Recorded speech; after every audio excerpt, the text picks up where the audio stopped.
Thank you. And now we have Sarah Smuts-Kennedy from The Love of Bees, or For the Love of Bees, sorry. Yeah, I would much rather be here telling you about the amazing projects that we're doing that are awesome for the city, but I'll have to book another time for that. Just to say that I am the vision holder of a project called For the Love of Bees. We have activated thousands of people across Auckland with the well-being of the bee being our kind of central focus. But that brings us today to your vote that you'll be doing this afternoon. I've written this down because 5 minutes, when you feel so intense about something, feels incredibly intimidating. There is so much to talk about, and there's absolutely no capacity in 5 minutes to do that. So I'm just going to talk to a few things. Today, you'll make a decision that affects the long-term plan that will impact on the next decade of Aucklanders' lives, a time when we must make headway in regards to biodiversity and climate change and human health concerns.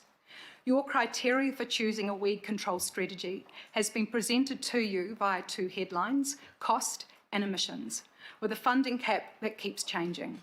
2 weeks ago, it was 6.5 million, today it is 5 million. We and thousands of Aucklanders see it as a pre-climate change, insect decimation and human health crisis accounting proposal that conveniently does not include any hidden costs, including those to humans and the wider ecosystem. As an environmental committee, you will signal with your vote if you are serious about protecting the citizens who elected you from further environmental harm. We know that natural systems of which we are a part do not operate in silos. Everything is interconnected. Harm is exponential. It builds on itself silently, creating disease until boom. Systems on a human, biological, or planetary scale are broken. When the EU considered glyphosate, they made recommendations. One was to get it out of public and urban spaces. The Environment Committee must be smart and not allow your fixation with carbon emissions reduction calculations to override actual health to ecosystems and humans in our streetscapes when they are being encouraged to spend more time in these very streetscapes biking and walking instead of driving. And in fact, we are encouraging for them to grow food in urban farms to deal with food security issues. The costs per kilometre in carbon in this proposal, I believe, is misleading. The per kilometre costs quoted for thermal and mechanical in no way reflect the actual costs to deliver. Actual thermal contractors have given council quotes that are competitive with chemical and could be done within the original funding cap. The emissions, climate and environmental calculations of benefit versus harm are so narrow in this proposal and are so misleading, I don't even want to bother now with my precious 5 minutes to debate them, as I cannot do justice to it in this time frame. Auckland's council's comfort in using these materials comes from the NZ EPA authorisations. But the EPA have never actually made a risk assessment of glyphosate themselves, let alone an assessment of mixing glyphosate and fatty acids together, and the other mixes that are being used by contractors currently across Auckland. Does anyone else here like me find it astonishing that in the 30 years it's been used in New Zealand, it has never had a risk assessment by our own underfunded EPA? As the elected councillors who will vote yes or no, you need to think carefully about precautionary principle, which states that in the case of uncertain but compelling evidence, you must act in the public interest to prevent harm. There have been 3 court cases in the USA in the last few years for glyphosate, and in each of these cases, the court found that glyphosate and the formulation had caused the cancer in claimants. The discovery process showed that Monsanto and Bayer already had evidence that their products caused cancer, and they knew this risk. Evidence easily supported a conclusion that Monsanto was more concerned with tampering down safety inquiries and manipulating public opinion than it was with ensuring its product is safe. Importantly, the court cases used independent scientific literature that was published in scientific journals, as well as data that was supplied by the industry. This is why the International Agency for Research on Cancer's finding is important. It used publicly available data to arrive at the probable cancer cause of finding. Bayer and Monsanto have stopped contesting the decision that glyphosate herbicides cause cancer. Their challenges are now about how much money they have to pay victims. Where is New Zealand in this? No risk assessment has ever been undertaken. The EPA has listed it as a priority, but boatloads of evidence continues to be published that continues to be ignored. And when will there be enough evidence for risk assessment? Our Singer Cancer review was based, as New Zealand scientists said, on a flawed overseas assessment. The European finding has been reviewed recently with a more precautionary stance. For example, the EU only approved it for 5 years, not 15, and that is coming to an end in 2 years. It is now recognised that glyphosate not only causes cancer, but it causes effects connected to other human health problems. The World Health Organization found it caused oxidative stress. This is important because oxidative stress sets the stage for many other diseases. There is now a large body of evidence demonstrating glyphosate and its formulations cause endocrine disrupting effects. This is known for 30 years that it damages fertility, and more evidence shows that it alters the microbiome and that glyphosate exposures cause neurological damage and disorder. Increasing evidence links glyphosate to autism, ADHD, Parkinson's, and it damages how neurotransmitters function. This implicates glyphosate and depression. If your certainty of safety is based on MPA approvals, then you who vote today need to know the EPA has done no such assessment itself, and the territories that it's basing its assessment on are now banning it. I'm running out of time to give you my thing. You've been sent it, so please read it. It is so complicated. We know that the contractors can deliver it. What we've done is we've created a podcast that you can listen to in depth, that you have been sent, that actually pulls experts who have not been curated out of this conversation to actually give people a chance to actually listen to these things in full. We have, you have also been sent a letter by the Auckland businesses who, and I will read to complete. I'm sorry I'm going over time. We want our communities to be safe for, because this is what I believe Auckland is and the people I represent feel. We want our communities to be safe for growing food, for children and adults to play in, and for native flora and fauna to thrive. We don't believe the world's most livable city will be one that sprays its streets with synthetic chemicals. Sarah, just to be fair on all the presenters so far, we'll just have to, but if you could send us that information. Yeah. Okay. Yeah. And we've made recommendations which you have been sent.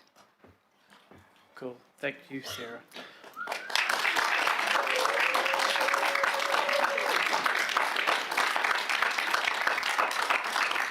Primarily, our recommendation is that there shouldn't be a standardisation. Thank you. Councillor Sayers, you have a question. Thank you, Mr. Chair. Yeah, Sarah, that 5 minutes can whip past very quickly, can't it? But look, you had a lot of information to impart, and you did well.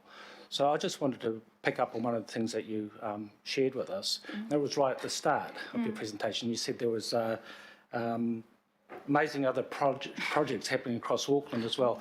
So the way I'd like to frame my question is, do you have any comment about today's proposal and how it could be affecting or even in conflict with other programs the Auckland Council might be involved with and running? Yeah, so thank you very much for that question. Absolutely, that's one of our biggest concerns, is that I know that you have funding issues and you are spending money at the moment to actually get some really good outcomes. You know, I really do believe that Auckland Council wants the best for Auckland. There's money being spent on the harbour restoration. You know, glyphosate in our streets runs down into our stormwater, right into the harbour, where it does massive amounts of damage. We have communities as a result of COVID, thankfully, looking at growing food all around the city with very real need. This spray goes vast distances. It doesn't disappear. It's a chelator in soils, which means that it has a soil life. There's a real concern that as we make one step forward in one ecosystem space, be it urban farming, be it harbour restoration, that we actually still continue to have a chemical in that's so pervasive in our streets. It's everywhere. That is actually disrupting our capacity. So in fact, it makes our spend negligible. Certainly takes us backwards. We want there to be an efficient spend when money, resources are limited, And we believe that the Environmental Committee needs to be looking at these things through a holistic perspective. And as David Attenborough said, we probably won't mitigate climate change, but we can repair ecosystems and biodiversity. And these chemicals are massively detrimental to biodiversity opportunities. Thank you. Thank you, Sarah. Councillor Thank you, Walker. Mr. Chair. Oh, sorry. Thank you. Thanks a lot, Sarah. Do you think that council should be informing itself around a risk-based assessment on the use of glyphosate, informed by scientific papers that are available on this subject, as it goes to both human health, but also the known impact on killing bees and other organisms, and the known environmental effects? And in that respect, should that risk assessment, especially as it goes to use of glyphosate across all roads in the urban corridor, which is proposed, should also be informed by the increasing use of that space by council strategies that Councillor Say has referred to, that encourage people to use that space through walking and cycling and recreating, and the increasing biodiversity use of that space? Auckland has made an amazing stand on biodiversity well-being, and I'm expecting that you will be wanting to grow that space. So absolutely, you need to be looking at scientific papers. You can't create well-being and kill well-being at the same time and expect to be moving forward. It really does have a massive. Glyphosate is known to have a neurological toxin, damages the brains of young humans and the brains of young bees and other invertebrates. It damages honeybee navigation. It affects larval development and alters their teeny tiny microbiome. These happen at sub-level lethal levels similar to environmental levels. Yes. Yes. And you know, the technology is there with thermal. I think one of the major issues is that you've already got contractors in place. They are not advocates of the new technology. That is your major issue. The technology is available. It is available at the price that you need it. It actually isn't as carbon emitting as you have been led to believe, and there are all sorts of innovations that can very quickly streamline that. You have the capacity to become a livable city. And what we did this week is that we reached out to an international community who made posters for us, and I cannot tell you how many people said to me, "Oh my God, Green New Zealand, are they still using this terrible toxin that's gone from the rest of the world?" We're spending money on the America's Cup because we know that it's going to actually be good for Auckland, and it's good for Auckland's brand. This decision will be a terrible marketing decision for Auckland. Thank you, Sarah.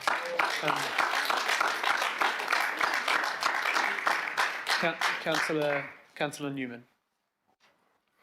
Good morning. It's very interesting. Two quick questions from me. You referred to the litigation on this matter from the United States. Yeah. Has there been any awarding, beyond a declaratory judgment of a court in the United States, has there been any judgment in relation to cost, punitive damages? I mean, I'm hearing references about this, but beyond the declaration, what happened next? And has this been addressed by federal government? Have they banned it? That's a very good question to ask Muriel, who will be speaking next, actually, who's actually an expert in that field. She's going to speak more in that space, so she is the perfect person to ask that question of. Okay, well, while I've got you, one more question then. You've made some reference to the Environmental Protection Agency. I accept that that's an argument, but given the way in which the EPA has investigated this, you appear to have come to the conclusion that they've effectively engaged in a desktop study and that their conclusions are not worth anything. So, would it be your contention that actually as part of that the EPA itself as an agency needs to be overhauled if it's not conducting the level of investigation to the standard that you consider We know that acceptable? it's a priority on their list and they're massively underfunded. So yes, I would suggest that. Okay, thank you. And I just think it's really important that, so the question that I was going to put to you if I got to the end, it really speaks to that, is like, New Zealand public laws guide you. It says you must broadly consider all issues. You must not narrow your scope. The criterion for public interest as a yardstick of indeterminate length is well known in public law. So tell me, if you Sarah, ignore... we've just got another question from Okay. Councillor Mulholland, and you have sent us, I think, that information. Yes, I have. Yeah. Councillor Mulholland. Kia ora, Chair. Thank you for the opportunity. I do want to, and I don't have to declare an interest like this, but I am enrolled in a apiculture course, so Yeah. I do want to mention this, that it's incredibly important to me, and I want to acknowledge Walter Dendall for his amazing work. Not that I would say I'm the best student in the team, but I try. So Sarah, kia ora, and thank you for your presentation.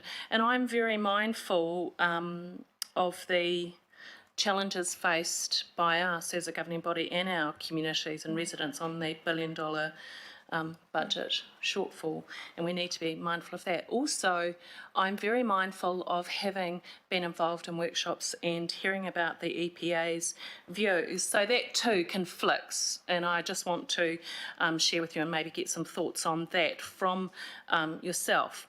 But the question I have for you is, has the Auckland beekeeping apiculture sector fed into your I was going to your Facebook today. I'm sure they've fed into that. But to your feedback today, kia ora and thank you. Just so that you know, For the Love of Bees is actually, while we do run beekeeping schools in the city, our focus is on broader ecosystem well-being. So our priority is that when every bee flies to a flower, that flower is free of toxins. So in that sense, I suppose, yes, but I can't sit here and say that I'm speaking on behalf of them. Well, thank you very much once again, Sarah, and thank you for all the information you've sent us and that you've presented here today. Could I have a mover, Councillor Collins and Councillor Mulholland to second? All those in favour? Aye. Against? Cool. Thank you. And Use now your vote wisely.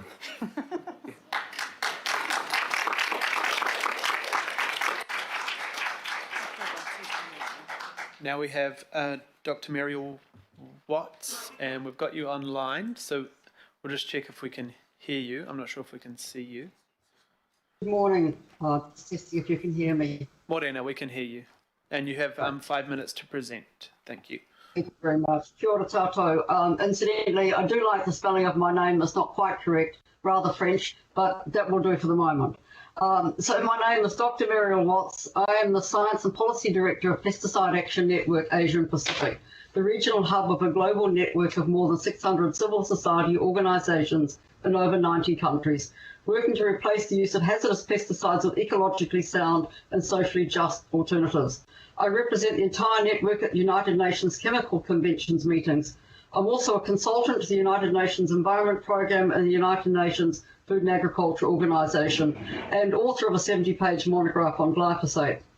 I'm an Aucklander living on Waiheke Island, and there's just a few points I want to make, mostly about the impacts of glyphosate on the environment. The United Nations Environment Programme released a report in September this year stating that glyphosate is a chemical of global concern, that it can persist for years in soil and seawater, that it is toxic to aquatic life with long-lasting effects, and poses significant threats to aquatic plants, particularly the seagrass beds such as we have around Waiheke and elsewhere in the Hauraki Gulf. That every formulation tested in France was found to be contaminated with arsenic, that it is transported through the air and comes down in rainfall, water that many of us rely on for drinking purposes, and the surface water contamination with glyphosate is ubiquitous globally. That same report also stated there might need to be a legally binding treaty to assist the global phase-out of such pesticides. You also need to consider that in 2009, NIWA, the National Institute of Water and Atmosphere, determined that glyphosate is a chemical of concern for Auckland because of the significant deposits of glyphosate and its breakdown product in the marine environment, in Auckland Harbour and the Hauraki Gulf as a direct result of its use on roadsides. The NZEPA should have told you all of this, but as you already heard, has not yet undertaken a full risk assessment of glyphosate, let alone assess the risk of spraying it in public places. The Hazardous Substances and New Organisms Act, under which the EPA operates, does not permit the EPA to decide whether a pesticide is safe or not, only to decide whether the benefits of its use outweigh its risk. So it cannot, based on law, tell you that it is safe to use in public places or on the streets of Auckland, and not least because it actually has not yet assessed all those risks. As the NZEPA has not assessed glyphosate itself, it based its decisions on those of other jurisdictions, most notably the European Union. And as you've heard, when the European Union assessed glyphosate recently, it chose to reapprove it for only 5 years rather than the usual 15 years. Meanwhile, many EU countries have taken action. Italy has banned its use in public places. Austria, Belgium, the Czech Republic, France, Germany and Luxembourg are all in the process of banning it completely or severely restricting its use. Other countries that have taken action include Argentina, Australia, Bermuda, Brazil, Colombia, India, Oman, together with 5 other countries in the Persian Gulf, Sri Lanka and Vietnam. Thailand should be added to that list. They tried to ban it, but Trump threatened Thailand with a trade war if they went ahead with it, so they withdrew. Whatever decision you make about the ongoing use of glyphosate is one that you will have to be responsible for the rest of your lives. And this is important for you to consider.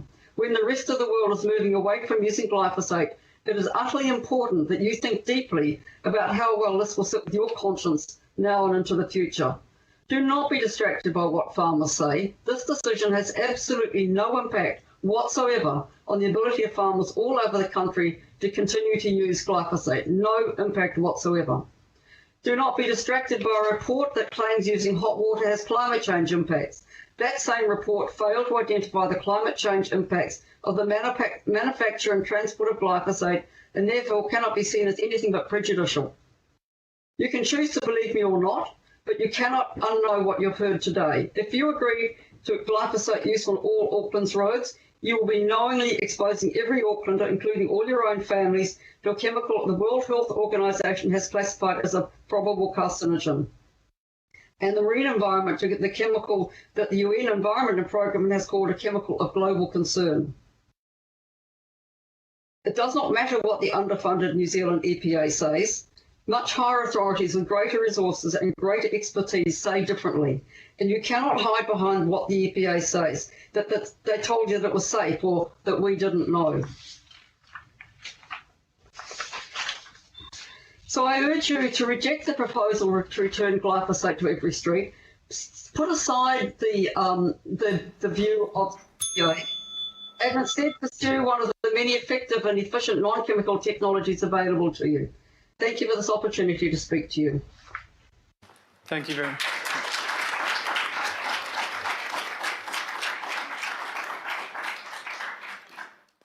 Thank you very much, Dr. Watson. We've changed your name on the screen. Sorry about that. Thank you. Councillor Cooper, you have a question. Yes, yeah, thank you, Dr. Watts. So in the countries that have now stopped using glyphosate, what effective process do they use for managing weeds? Or do they not manage them? No, they do. They use the thermal technologies that are being rejected by Auckland Council. So places like India, how is that sort of monitored and enforced? India was not one of the countries that I said banned glyphosate. India has significant problems with glyphosate use, and there's just been a major report published in India about the problems with glyphosate. One of the problems being that it's one of the highest causes of deaths from suicide with pesticides in India and in Sri Lanka. But that's, of course, not of relevance here. But they in fact, are not one of the countries that have banned it. Thank you, I misheard. Thanks very much. Councillor Watson. Thank you, Mr. Chair. Thank you, Dr. Watts. You're the Director of Science and Policy for this Action Network over Asia Pacific, including 600 civil society organisations that interact with the United Nations. In light of your submission to us today and your position as that directorate, and also I guess in light of statements from people like Professor Bagley of the Auckland Cancer Society, what would your view be of the balance, the rigour, the precautionary approach to the report before us today, which has one oblique reference to health, and that reference being, quote unquote, there are members of the community that believe glyphosate should not be used by Auckland Council. That's the extent of the health concern, Dr. Watts. Do you think that's a balanced approach? I have to say that I think the report was extremely poorly written. It has chosen to ignore hundreds, nearly thousands of published scientific papers indicating significant health effects from glyphosate. I understand that there's nobody in the staff in the Auckland Council staff who has the expertise to make such an assessment of the health effects, but that does not excuse them for failing to acknowledge them, nor the environmental impacts either, for that matter. Thank you, Councillor Watson. Councillor Walker. Muriel, quite obviously you're suggesting there's a risk to the population at large across Auckland through the use of glyphosate in every urban street. Are you also concerned about the impacts on the workers that apply glyphosate?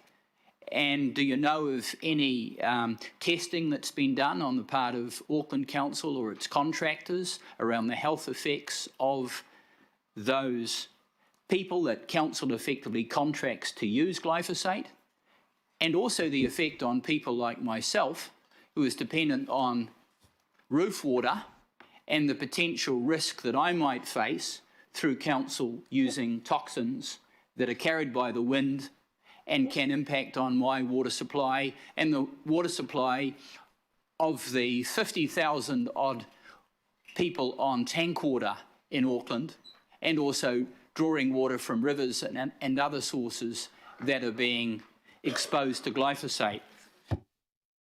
Okay, I don't think I can remember quite all of your points, but I'll address the last one first. Yes, I'm very concerned about the issue of tank water, partly because I drink it myself. Some years ago, I carried out some calculations based on findings in the United States about glyphosate coming down in rainfall. Glyphosate can travel in rain up to 50 kilometres, so anything that's used in Auckland will be coming over to Waiheke and the other islands in the Gulf and landing in our rainwater and in our drinking water tanks, and likewise where you are as well. I can't remember the exact figures, but it was an astonishing amount of glyphosate that is likely to be ending up in our rainwater every year. This is a risk that is not taken into account by the New Zealand EPA or even the European Union, who don't actually drink rainwater, generally speaking. So it's a significant problem. It's also a problem for the environment. All that rain is also getting dumped on the environment, and each time it does it, diluted levels of glyphosate are going everywhere. Now, I'm sorry, I forgot the first part of your questions. Risk to workers. Oh, yes, risk to workers. It's interesting, workers are often regarded as the most vulnerable because they're closest to the spray. But workers, in fact, should be wearing full protective equipment to prevent them being exposed. So those who are going to be more exposed are other people in the environment, bystanders, people's pets, small children walking by. I'm not aware of any studies having been done in New Zealand about exposure to workers with glyphosate. Cool. Thank you. Councillor Sayers, last question. Thank you, Mr. Chair. Doctor, I'd like to ask you a question about how long the chemical stays active and harmful in A, soils, and B, water. And also, if you wouldn't mind, because it's not in the report, and I certainly would like to understand that, so I'd also like your comment about that data being omitted from the report. Thank you. Yes, I can't give you exact figures on this. It can be persistent for years in soils. It really very much depends on the nature of the soil.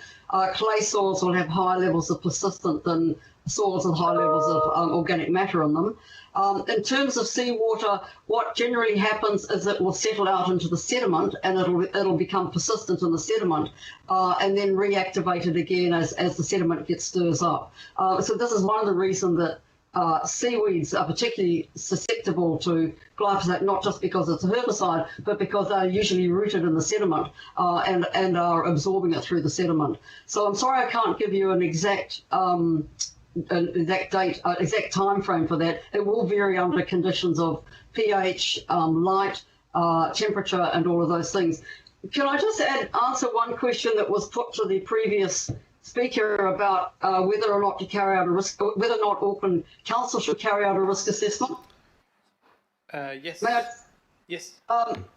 My view is that no, Auckland Council should not. For a start, Auckland Council doesn't have the expert staff who could do it. They would need to get consultants to do it, and it would be a hugely expensive exercise. There are thousands of papers that would need to be reviewed. When I wrote the monograph on glyphosate, it took me the best part of a year to do it.